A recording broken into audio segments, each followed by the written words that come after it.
بسم اللہ الرحمن الرحیم۔ آج کی ہماری گفتگو کا محور پارہ نمبر 4 جس کا آغاز ان لفظوں سے ہوتا ہے لن تنالوا البر حتى تنفقوا مما تحبون وما تنفقوا من شيء فإن الله به عليم، اور اختتام ان لفظوں سے ہوا حرمت علیکم امہاتکم وبناتکم واخواتکم وعماتکم وخالاتکم۔ آغاز میں سب سے محبوب چیز کو رب کی راہ میں قربان کرنے کا تذکرہ، اور اختتام پہ رشتوں کی حرمت پہچاننے کا تذکرہ ہمارے لیے پیغام رکھتا ہے کہ میرے رب کی چاہت یہ ہے زندگی گزاریں اس سرکل میں، اس دائرے میں جو شریعت کی روشنی میں میرے رب اور آپ کے لیے واضح کر دیا ہے۔ ہماری پسند وہی ہونی چاہیے جو اللہ کی پسند ہو۔ آپ کبھی یہ نہ دیکھیں کہ میری مرضی یہ ہے، ہمیشہ دیکھیں تو بس یہ دیکھیں کہ اللہ کی مرضی کیا ہے۔ آئے دیکھیے اس پارے کی روشنی میں وہ کون سے کام ہیں جو میرا رب میں اور آپ سے پسند کرتا ہے کہ وہ کام ہم اختیار کریں۔ نمبر 1، زندگی میں ایک بار بیت اللہ کا حج کریں۔ یہ ہمارا رب پسند کرتا ہے، میرے لیے اور آپ کے لیے میرا رب یہ پسند کرتا ہے کہ ہم زندگی میں ایک بار بیت اللہ کا حج کریں۔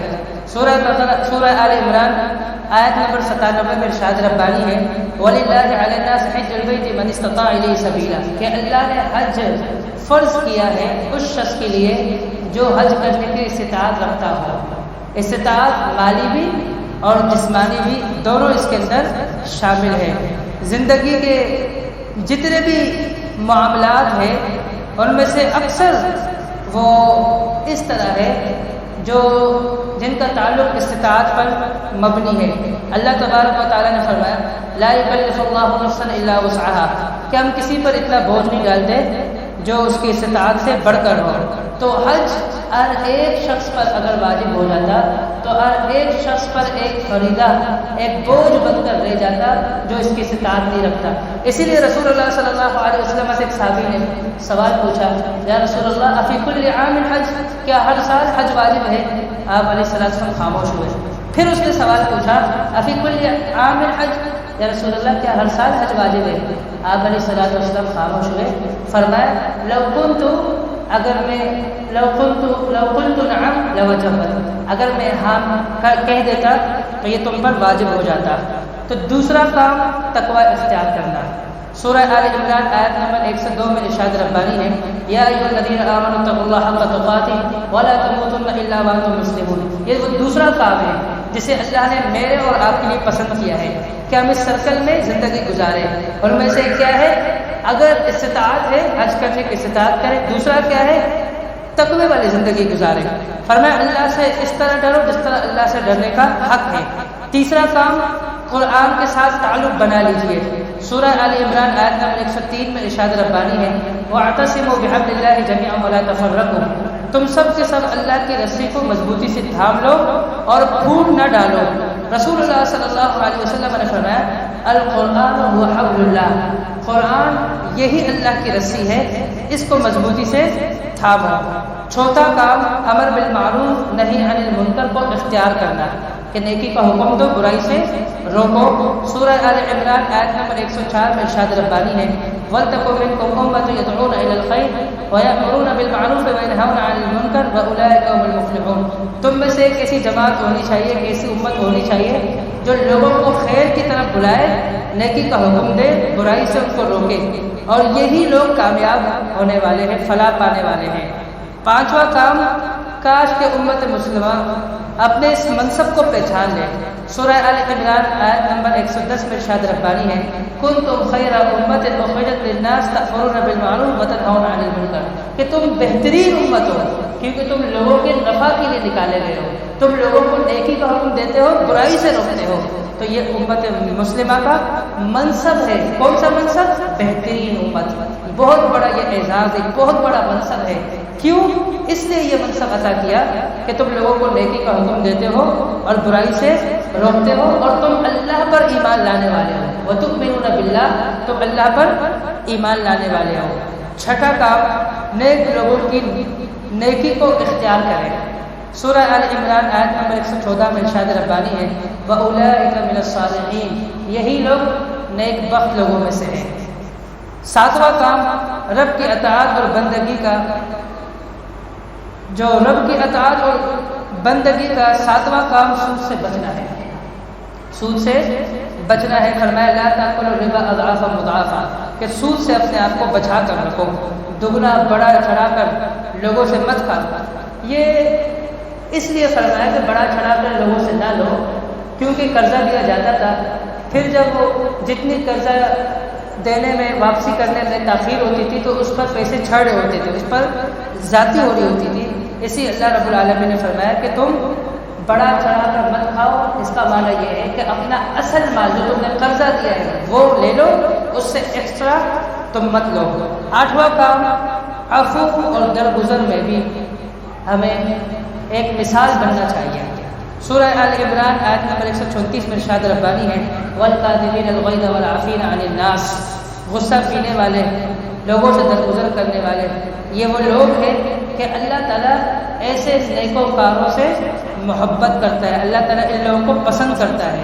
سورہ آل عمران آیت نمبر 159 میں ارشاد ربانی ہے فاعف عنہم واستغفر لہم وشاورہم فی الامر، آپ ان سے درگزر کیجئے، ان کے لیے بخشش کا مطالبہ کیجئے اور معاملات میں ان سے مشورہ کیجئے۔ نواں کام کثرت سے دعائے خیر کیجئے۔ سورہ آل عمران آیت نمبر 147 میں ارشاد ربانی ہے ربنا اغفر لنا ذنوبنا واسرافنا فی امرنا وثبت اقدامنا وانصرنا علی القوم الکافرین، کہ اے ہمارے پروردگار ہمارے گناہوں کو بخش دے جو ہم نے زیادتیاں کی ہے اپنے معاملات میں، وثبت اقدامنا، اور ہمارے جو قدم ہے ان کو ثابت قدم رکھ ایمان پر، وانصرنا علی القوم الکافرین، اور کافر قوم کے خلاف ہماری مدد فرما۔ 10واں کام امانت میں خیانت سے اجتناب کرنا ہے۔ سورہ آل عمران آیت نمبر 161 میں ارشاد ربانی ہے وما كان لنبي ان يغل ومن يغل يأتي بما غل يوم القيامہ، کہ کسی نبی کی یہ شان نہیں کہ وہ خیانت کرے، اور جو شخص خیانت کرے گا تو اس خیانت کے ساتھ وہ قیامت کے دن اللہ رب العالمین کی بارگاہ میں حاضر ہوگا۔ 11واں کام وہ دعوت الی اللہ کو سعادت ہی سمجھتے ہیں۔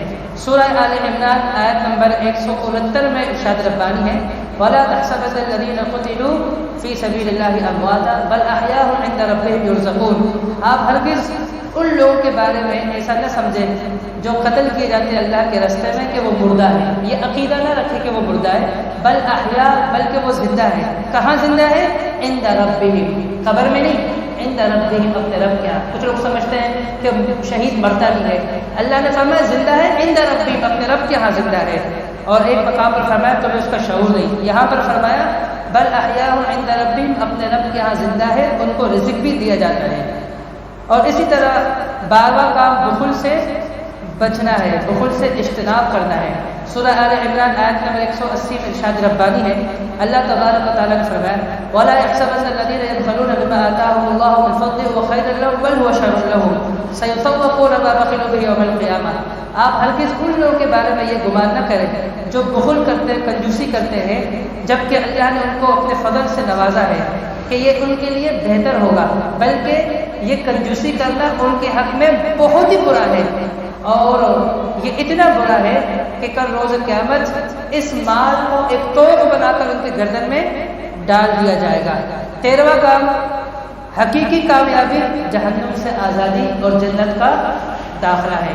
سورہ آل عمران آیت نمبر 185 میں ارشاد ربانی ہے فَمَنْ زُحْزِحَ عَنِ النَّارِ وَأُدْخِلَ الْجَنَّةَ فَقَدْ فَازَ، کہ جو شخص روز قیامت جہنم سے بچا لیا جائے، جنت میں داخل کر دیا جائے، فقط، بس یقیناً وہ کامیاب ہے۔ قد یہ بھی تحقیق کا ہے، کسی کام کی یقینی کے لیے تاکید کے لیے آتا ہے، اس پر فا داخل ہے کہ فقط، بس یقیناً، فازا، وہ کامیاب ہو گیا۔ فازا فعل ماضی کا صیغہ ہے کہ یقیناً وہ شخص کیا ہو گیا؟ کامیاب ہو گیا۔ ہم کہتے ہیں نا وہ شخص کامیاب ہے، وہ شخص کامران ہے، لیکن اللہ رب العزت نے فرمایا اصل کامیاب شخص، اصل کامران شخص وہ ہے جو روز قیامت جہنم سے بچ جائے اور جنت میں داخل کر دیا جائے۔ 14واں کام کسی یتیم کے مال کو اڑپ نہ کرنا، یتیم کے مال کو کھانے سے اجتناب کریں۔ سورہ نساء آیت نمبر 10 میں ارشاد ربانی ہے ان الذين ياكلون اموال اليتامى ظلما انما ياكلون في بطونهم نارا، کہ جو لوگ یتیم کا مال ظلم کرتے ہوئے کھاتے ہیں، اڑپ کرتے ہیں، وہ اپنے پیٹ میں جہنم کی آگ بھر رہے ہیں۔ اس کے بعد اللہ رب العالمین نے وراثت کے تقسیم کا طریقہ بتایا ہے۔ سورہ نساء آیت نمبر 11 میں ارشاد ربانی ہے، یوصیکم اللہ فی اولادکم للذکر مثل حظ الانثیین، کہ اللہ تعالیٰ تمہیں وصیت کرتا ہے تمہارے اولاد کے بارے میں، جو بیٹی ہے بیٹے کے مقابلے میں اس کو آدھا ملے گا، یعنی 2 حصے بیٹے کے، 1 حصہ بیٹی کا۔ اب یہاں پر پریشان ہونا نہیں چاہیے، وجہ یہ ہے اس لیے اللہ رب العالمین نے ان کے ساتھ انصاف والا معاملہ کیا۔ بیٹیاں شادی ہو کر چلی جاتی ہیں، اور سورہ نساء میں آگے ابھی آپ نے آیتیں پڑھی، آیتیں سنی آپ نے کہ اللہ رب العزت نے خاوند کے ترکے میں سے ان کا حصہ رکھا ہے، اور اسی طرح مرد وہ تو ہے ہی خاوند، وہ تو خاوند ہی بنتا ہے نا، وہ تو کسی کی بیوی نہیں بن سکتا کیونکہ وہ مرد ہے، تو اس کو تو اس کا تو شوہر ہونا ہی نہیں ہے، تو اس کو تو وہاں سے حصہ ملنا ہی نہیں ہے، تو اسی لیے یہاں پر اس کا جو ہے اس کے مقابلے میں زیادہ ہے، دگنا ہے۔ اگر 1 لاکھ میں سے 5 لاکھ روپے مرد کے حصے میں آ رہے ہیں تو 2.5 لاکھ روپے جو ہے وہ عورت کے، جو اس کی بہن ہے اور مرنے والے کی بیٹی ہے، اس کے حصے میں یہ رقم آئے گی۔ اس کے بعد صدق کے دل سے توبہ اور استغفار کرنے کا حکم ہے۔ سورہ نساء آیت نمبر 18 میں ارشاد ربانی ہے، وَلَيْسَتِ التَّوْبَةُ لِلَّذِينَ يَعْمَلُونَ السَّيِّئَاتِ حَتَّىٰ إِذَا حَضَرَ أَحَدَهُمُ الْمَوْتُ، اس شخص کی توبہ قبول نہیں ہوگی جس پر موت واقع ہو اور پھر وہ کہے میں اب توبہ کر رہا ہوں، جس طرح فرعون نے کہا اب میں ایمان لاتا ہوں موسیٰ کے رب پر اور بنی اسرائیل کے رب پر، لیکن اللہ رب العزت نے اس کی توبہ کو قبول نہیں کیا۔ رسول اللہ صلی اللہ علیہ وسلم نے فرمایا کہ توبہ اس وقت تک قبول ہوتی ہے ما لم یغرغر، جب تک موت کی ہچکیاں نہ لگے۔ اگر موت آ جائے، موت حاضر ہو جائے، موت کی ہچکیاں لگ جائے، اس کے بعد بندہ توبہ کرتا چلا جائے، توبہ کا دروازہ بند ہو جائے گا، کوئی فائدہ نہیں ہے۔ تو زندگی میں توبہ کرنے اس سے پہلے کہ توبہ کے دروازے بند ہو جائے۔ اس کے بعد اللہ رب العالمین نے چند محسنین کے، چند مومنین کے، چند مخلصین کے اوصاف بیان کیے۔ سورہ آل عمران آیت نمبر 146 میں ارشاد ربانی ہے، واللہ یحب الصابرین، اللہ محبت کرتا ہے صبر کرنے والوں سے۔ اور سورہ آل عمران آیت نمبر 148 میں واللہ یحب المحسنین، اللہ تعالیٰ محبت کرتا ہے نیکی کرنے والوں سے۔ اس کے بعد سورہ آل عمران آیت نمبر 152 میں واللہ ذو فضل علی المؤمنین، اللہ کا بہت ہی بڑا فضل ہے مومنوں پر۔ اس کے بعد سورہ آل عمران آیت نمبر 159 میں ان اللہ یحب المتوکلین، اللہ محبت کرتا ہے توکل کرنے والوں سے۔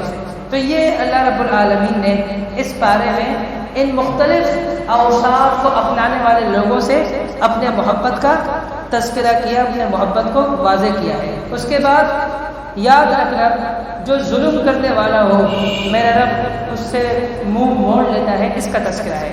سورہ آل عمران آیت نمبر 140 میں ارشاد ربانی ہے، واللہ لا یحب الظالمین، اللہ ظالموں سے محبت نہیں کرتا۔ اور اسی طرح سورہ آل عمران آیت نمبر 98 میں ارشاد ربانی ہے، واللہ شہید علی ما تعملون، جو تم عمل کر رہے ہو نا اس پر اللہ تعالیٰ گواہ ہے، اللہ تعالیٰ اسے دیکھ رہا ہے جو تم عمل کرو، جو بھی تم ظلم کر رہے ہو اللہ تعالیٰ اسے دیکھ رہا ہے۔ سورہ آل عمران آیت نمبر 99 میں ارشاد ربانی ہے، وما اللہ بغافل عما تعملون، اور ہرگز اللہ تعالیٰ غافل نہیں جو تم عمل کر رہے ہو۔